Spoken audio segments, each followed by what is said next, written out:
Today, we're going to show you how you can mic your snare to get the perfect sound.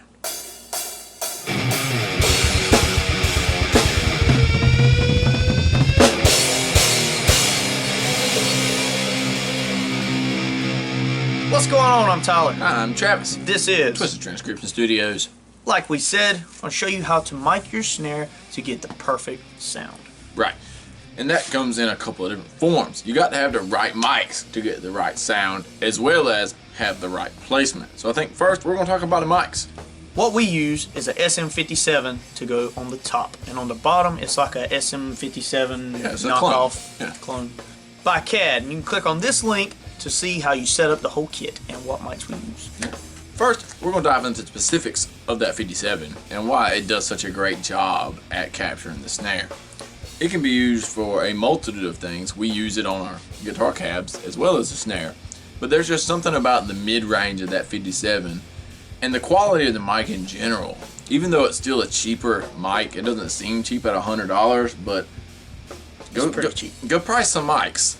But it's cheap at $100, but it's used so widely in the business, and there's a reason for it. I mean, it's got such a crisp sound. It is, like I said, very MIDI, but it captures the snare great. Before we show you our secret method, we're going to show you the snare just with the SM57. It will be mixed. It's going to have all of our EQ and all that on it. So here you go.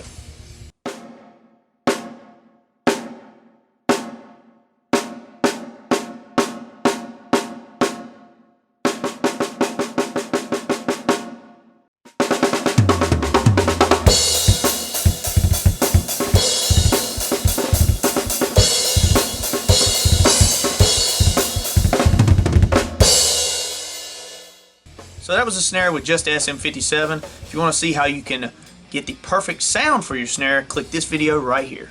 So now, the not so well-known secret, we clip a mic to the bottom of the snare.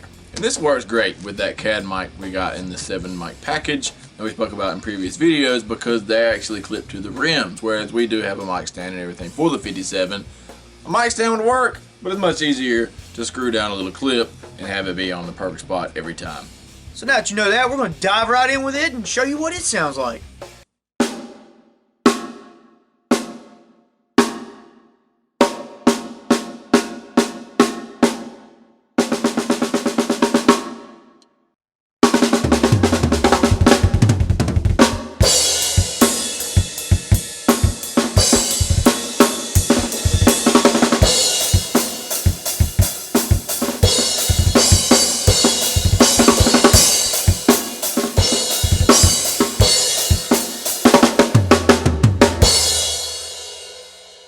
As you can tell, it sounds a hell of a lot better. You get just a great all-around snare sound. You get the top attack and a good rattle sound on the bottom. Yeah. You really are lacking that rattle when you just got the 57 on the top, and you don't realize how much that rattle helps with the noise in the room.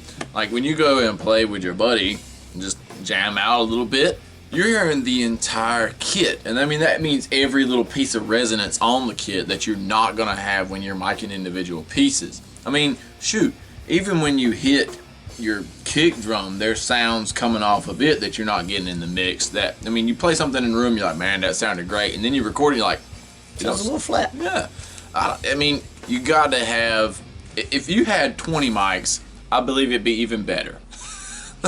And overheads help out with that a lot too. We mentioned that in a previous video. Yeah, the overheads pick up a lot of that resonance you don't catch with your close-up mics. You have to have the close-up mics, but you really need overheads, at least one.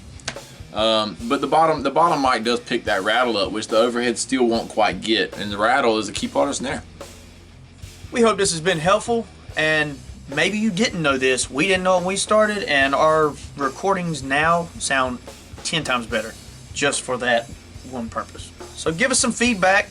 Go try it yourself. If you like the way it sounds, or if you think it sounds like whatever, drop a comment.